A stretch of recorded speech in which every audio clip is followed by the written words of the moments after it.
Stories. They define who we are, where we came from, and what we believe in.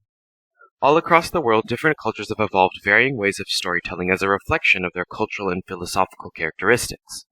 In this four-part video series, we will investigate how culture influences storytelling through the comparison of Eastern and Western literature and cinema. In order to understand the differing modes of telling stories in the West versus the East, we must first acknowledge and understand the differences between the dominant philosophies and customs in each respective culture. As a disclaimer, the claims made in this investigation are mostly generalizations and my own observations on Western and Eastern stories. For each section, there are certainly many exceptions in both the East and the West, but I feel like these few points are the ones that display the strongest trend in the literature of the East versus that of the West. Furthermore, many works of modern literature and cinema from both regions incorporate features from both classically Western stories and traditionally Eastern stories, a testament to the increasing exchange of culture and philosophies between various parts of the world. To be more specific with our definitions of the West versus the East, the West refers to the part of the world where culture is primarily influenced by that of Judeo-Christian values and the legacy of the Roman Empire. For example, most of Europe, including Russia, North America, and South America all share similar literary traditions inherited from Christian, Hellenic, and Roman sources. Note that Latin American literature is vastly different from Russian literature, which is in itself incredibly different from, say, Victorian literature. However, there are some overarching features that the stories of Europe and the Americas all share that can be compared to that of the East. For the sake of this presentation, we will define the East as China, Korea, Japan, and Vietnam due to the similar cultural heritages of these countries from Confucian, Mahayana Buddhist, and Taoist traditions. Naturally, there are many other groups of cultures with their own distinct literary traditions, such as Vedic literature of South Asia, Islamic literature of the Middle East and North Africa, and the Negritude movement of West and South Africa. However, for this presentation, we will only investigate the differences between East Asia and quote-unquote West. Overall, I narrowed down the main differences between Eastern and Western literature to four main sections: characters, relationships, plot, and values. So starting with characters. In terms of characterization, Eastern literature tends to employ indirect characterization through dialogue and subjective outside perspectives. Meanwhile, in Western narratives, characters tend to be described through direct characterization by conveying their internal stream of consciousness, a fancy phrase for internal thoughts. In classical Confucian philosophy, it is considered crude and unrefined to express one's emotions through body language, facial expression, or speech. Thus, the internal dialogue within a character is usually not explicitly expressed, rather implied through metaphors and subtlety. Unsurprisingly, the literal meaning of Eastern characters' dialogue often reveals little about their emotions, but based on the context of the conversation, the connotation of the word choice, and the tone of the delivery, personality traits and internal thoughts become much more clear. Moreover, Eastern stories tend to characterize people by showing the non-objective viewpoint of other characters. So let's see an example of this. In The Tale of Genji, widely considered the first and greatest piece of Japanese literature, Lady Murasaki writes the tale of a prince during the Heian period of Japan, describing his various political and romantic affairs.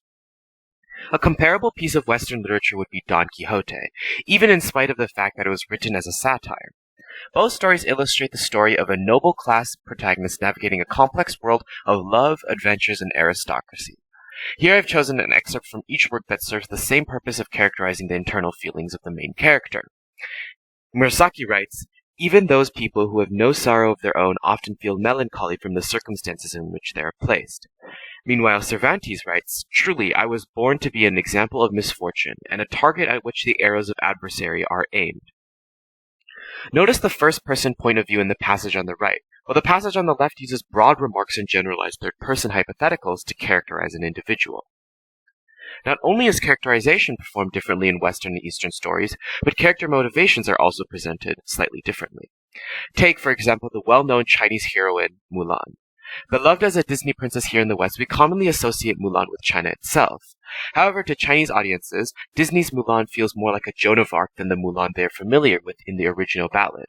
This begs the question, how are the motivations and feelings of Mulan characterized differently in the original poem and in the Disney adaptation? Interestingly, anyone who's read the original ballad of Mulan would know that very little about her actual character motivations and feelings is described at all. The poem is surprisingly short, containing only 30 or so lines, and the characterization is incredibly introspective. The famous last line summarizes both the theme of the tale and Mulan's own internal perspective on gender roles. The final line reads, quote, "When picked up, the male rabbit kicks its feet, while the female rabbit closes its eyes. But when the two rabbits are let to run side by side, who can tell them apart?" Unquote.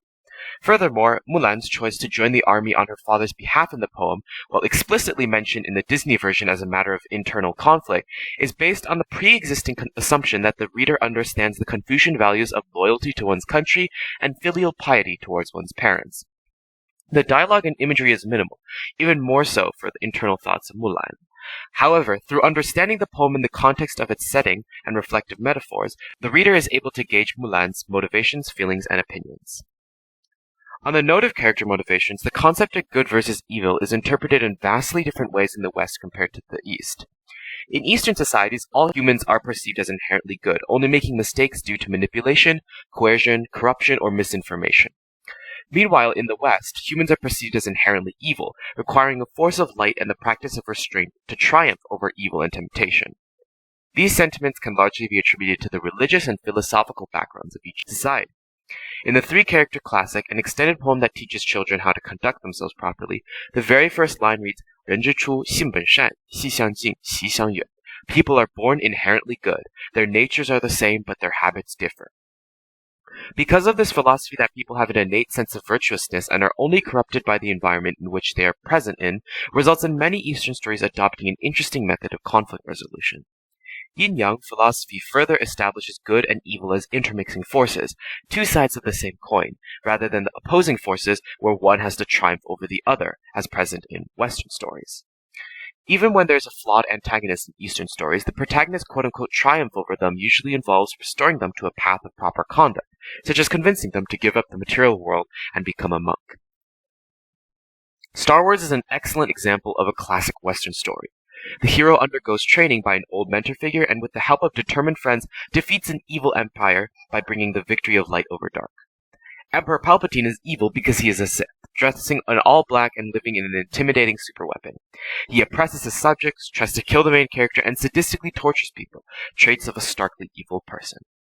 Darth Vader has some more complexity, though the language of Luke Skywalker seems to imply that his father is in the state of evil and must be transformed into a state of good. This clearly pits light and dark, good and evil, against each other. The story is about the struggle between the Jedi and Sith, the very embodiment of good and evil, respectively. Meanwhile, in Ang Lee's Crouching Tiger, Hidden Dragon, the big bad is Jade Fox, a master of poison and throwing darts that tries to take revenge on the main character, Li Mubai, for killing her master. Already, the concept of good and evil is muddled. Jade Fox is certainly the villain and has some unredeemable traits, but she cannot exactly be classified with the term evil. Meanwhile, Little Dragon, the equivalent to Darth Vader in this film, is the daughter of a wealthy aristocrat and secret apprentice to Jade Fox. She performs many misdeeds such as stealing Li Mubai's famed sword Green Destiny or assisting her master in killing several martial artists. However, at the end of the film, she reconciles with Li Mubai as he lays dying from Jade Fox's poison, after Jade Fox tried to drug her in response to Little Dragon wanting to elope with her secret lover, Little Tiger, hence the name Crouching Tiger, Hidden Dragon. Little Dragon, as a teenage girl, is extremely impressionable, though not innately evil, causing her to perform misdeeds through a negative influence, Jade Fox. However, because she is still young, she can be corrected back to the proper path. None of the characters are considered evil, nor are any of them considered good, rather exhibiting behavior that either aligns or deviates from the conventional standards of virtue in Confucian society. Morality becomes subjective. Each character acts as a result of personal grudges and motivations, not any literary expectations of villainy or heroism. Nathaniel expresses the Western sentiment of inherent evil perfectly in an excerpt from his story Young, Good, and Brown. It reads, "Depending upon one another's hearts, ye had still hoped that virtue were not all a dream. Now are ye undeceived, evil is the nature of mankind." Not only is morality explained in different ways, but power and the acquisition of it is approached differently in Western and Eastern stories. We're all familiar with Western power. Chosen one is born into a role in which they must become very powerful, or born with that power to begin with, and must unlock/tame it over the course of a journey. Jedi are born Force-sensitive, students at Hogwarts are born with the ability to perform magic. King Arthur was chosen by the Sword of the Stone to be the king. Western stories tend to base the special abilities of a character on the circumstances of their birth. Even when the hero of the stories is a supposed commoner with no ties to some special heritage or no wild prophecy to fulfill, they often find out later that they are somehow related to the conflict in a very significant way, such as in Aragon. He believes he is just a common peasant boy living in an obscure village that is summoned to undergo an incredible adventure through the sheer luck of discovering the egg of a dragon. However, he later finds out that he is the son of a powerful mage, explaining his fate to overcome the tyrannical villain. Western fiction often employs this trope, carrying over to Western adaptations of Asian aesthetic stories, such as Avatar: The Last Airbender or Kung Fu Panda. Beyond the setting, appearance, and music, both of these stories have clear Asian influences, such as the inclusion of martial arts and Eastern philosophies. Don't get me wrong, Asian audiences loved both these franchises, but not for telling an Eastern story. The vestiges of the creator's Western culture became quite apparent to Asian audiences that were familiar with the concepts and culture in both these stories. So why didn't Avatar and Kung Fu Panda feel like an Eastern story? Ultimately, I think one of the biggest factors is the treatment of power in martial arts in general. If we look past cultural inaccuracies, Avatar and Kung Fu Panda have a perspective on power that is fundamentally different from what Eastern audiences expect. In Avatar, some people are benders while others are not. People's ethnicity determines which element they can and cannot bend.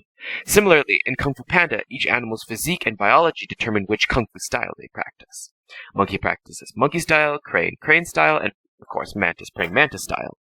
To an Eastern viewer, this rigid, blood-based interpretation of martial arts completely contradicts what martial arts is actually about. Everyone can practice any martial arts style and become powerful through sheer hard work and dedication. In other words, your power is not fixed from your birth. The wuxia, or martial heroes genre of Chinese literature, the Korean equivalent muhyuk, and Japanese anime exemplify this treatment of power as accessible to all. In many of the famous wuxia author Jin Yong's works, such as Heavenly Sword and Dragon Slaying Saber, the main character gradually grows his martial prowess through a combination of luck, spiritual enlightenment, good karma, and dedication. In modern kung fu films such as Ip Man, Once Upon a Time in China, or Fearless, the protagonist is a powerful martial artist, but he is powerful not because he has an incredible physique, nor because he was born talented.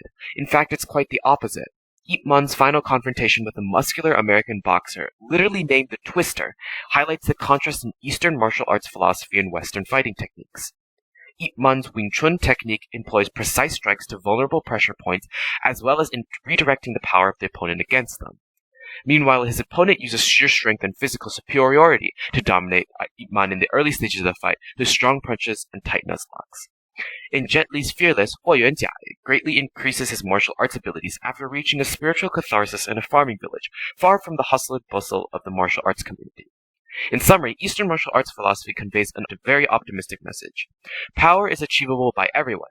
Just because you're born weaker, less talented, or slower doesn't mean that you're limited by the circumstances of your birth. Ip Man is remembered as a great martial artist not because of his ability to best others in fights.